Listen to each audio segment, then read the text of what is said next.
ইরানে গ্রেপ্তার হওয়া শত শত বিক্ষোভকারীর মৃত্যুদণ্ড কার্যকরের পরিকল্পনা বাতিল করায় দেশটির নেতৃত্বকে ধন্যবাদ জানিয়েছেন মার্কিন প্রেসিডেন্ট ডোনাল্ড ট্রাম্প।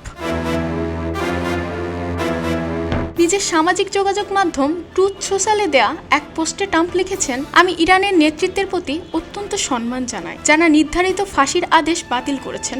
ধন্যবাদ। ট্রাম্প আরও বলেন, উপসাগরীয় কোনো দেশ বা ইসরায়েল আমাকে হামলা থেকে বিরত রেখেছে এমন মন্তব্য সঠিক নয়। কেউ আমাকে বোঝায়নি, আমি নিজেই নিজেকে বুঝিয়েছি। তিনি সাংবাদিকদের বলেন, কারো ফাঁসি হয়নি, তারা ফাঁসি বাতিল করেছে, এটি আমার উপর বড় প্রভাব ফেলেছে।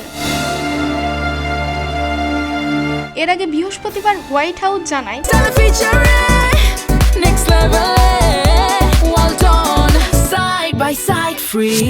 টানা কয়েক সপ্তাহের বিক্ষোভের প্রেক্ষাপটে ইরানি কর্তৃপক্ষ ৮০০টি নির্ধারিত মৃত্যুদণ্ড স্থগিত করেছে এবং যুক্তরাষ্ট্র এই পরিস্থিতি সতর্কভাবে পর্যবেক্ষণ করেছে। ট্রাম্প বারবার ইরানের বিক্ষোভকারীদের পাশে থাকার অঙ্গীকার করেছেন। তার ভাষায়, কর্তৃপক্ষের দমনপীড়নে সেখানে হাজারো হতাহতের ঘটনা ঘটেছে। মঙ্গলবার তিনি ইরানি বিক্ষোভকারীদের বিক্ষোভ চালিয়ে যেতে এবং প্রতিষ্ঠানগুলো দখল নিতে আহ্বান জানান এবং বলেন, সহায়তা আসছে।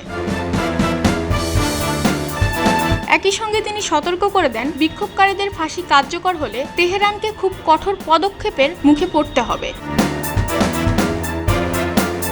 অন্যদিকে ইরানের কর্মকর্তারা বিক্ষোভ, দাঙ্গা ও সন্ত্রাসবাদ আখ্যা দিয়ে এসবের পেছনে যুক্তরাষ্ট্র ও ইসরায়েলের মদত আছে বলে অভিযোগ করেছেন।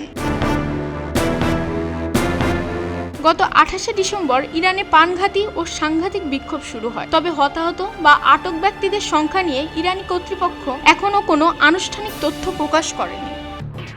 এলো খবরের কাগজ, নিখাদ, নির্ভীক, নিরপেক্ষ।